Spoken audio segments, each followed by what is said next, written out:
AFC Asian cup বাছাইয়ে আজ সিঙ্গাপুরের বিপক্ষে মাঠে নামবে বাংলাদেশ। জাতীয় স্টেডিয়ামে কিক অফ সন্ধ্যা ৭টায়। শেষ মুহূর্তের প্রস্তুতিতে অনুশীলনে ঘাম ঝরিয়েছেন জামাল হামজা সমিতরা।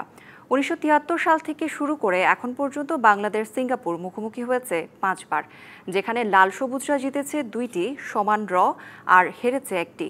পরিসংখ্যান যেমন এগিয়ে রাখছে বাংলাদেশকে, তেমনি হামজা চৌধুরী, সমিত সোমদের উপস্থিতি দলের শক্তি বাড়িয়েছে বহুগুণ। সি গ্রুপে এখন পর্যন্ত প্রতিটি দলেরই অর্জন সমান ১ পয়েন্ট করে। এই ম্যাচ জিতে এশিয়ান কাপের চূড়ান্ত পর্বে যাবার পথে আরও এক ধাপ এগিয়ে যাওয়ার লক্ষ্য নিয়েই মাঠে নামবে হামজা, সমিত, ফাহমিদুলরা। ম্যাচটি কাভার করতে জাতীয় স্টেডিয়ামে আছেন সহকর্মী শেখ আশিক। যাচ্ছি তার কাছে। আশিক, ম্যাচের তো এখনও অনেকটা সময় বাকি, দর্শকদের ভিড়ও তো নিশ্চয়ই শুরু হয়েছে। ম্যাচ নিয়ে কি বলছেন সমর্থকরা, জানাবেন। কৌরি, ম্যাচের কথা বলছিলেন, আমরা ম্যাচ শুরু হবে সন্ধ্যা ৭টায়। তার অনেক আগে দেখেন যে বাংলাদেশ ফুটবল আল্ট্রাসের সদস্যরা চলে এসেছে। তারা কিছুক্ষণ আগে স্লোগান দিচ্ছিল, এখন হয়তো বা আবারও স্লোগান দিবে। মোটামুটি ফুল রিদমে একটা ম্যাচ নিয়ে কতটা আগ্রহ থাকলে মাঠের অলরাউন্ডার আমি, আর ঘরের allrounder Tylox. Tylox toilet cleaner, clean মানেই টাইলক্স।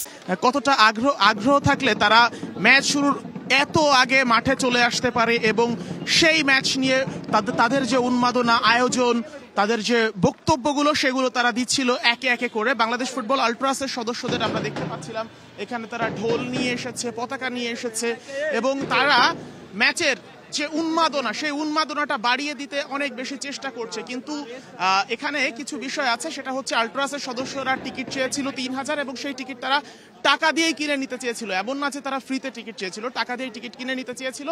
কিন্তু বাফুফে থেকে তাদেরকে অফার করা হয় মাত্র ১০০ টিকিট, যে কারণে তারা আসলে বলেছে যে ওই ১০০ টিকিট নিয়ে মাত্র ১০০ জন তারা মাঠে ঢুকতে চায় না। তারা তাদের মতো করে যেভাবে হোক বাংলাদেশ টিমকে সেই সাপোর্টটা দিবে এবং সেই সাপোর্ট তারা দেওয়ার চেষ্টা করে যাচ্ছে, মাঠ হোক কিংবা মাঠের বাইরে থেকে।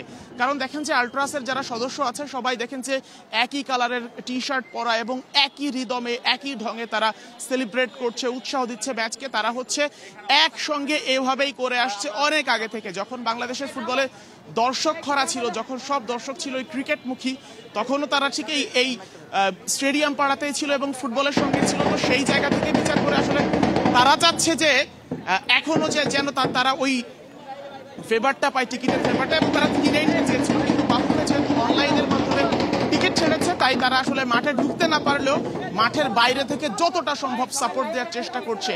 কিছুক্ষণ আগে আমরা এখানে দেখেছি তারা সেলিব্রেট করছিল, উৎসাহ দিচ্ছিল এবং কি স্লোগানের মাধ্যমে তারা উৎসাহ দিবে টিমকে, সেই স্লোগানগুলো তারা দিচ্ছিল। তো আসলে এটাই হচ্ছে ফুটবলের সৌন্দর্য। আপনি দেখেন যে সবসময় সারা বছর আমরা শুনে আসি একটা কথা, হচ্ছে ফুটবল আসলে দেখে কে, তো এই যে দেখছে আরো, এবং আমরা আরো বিভিন্ন নিউজের মাধ্যমে পরবর্তী নিউজগুলোতে আমরা আরো আপডেট দেওয়ার চেষ্টা করবো। কৌরি, আশিক, ধন্যবাদ আপনাকে।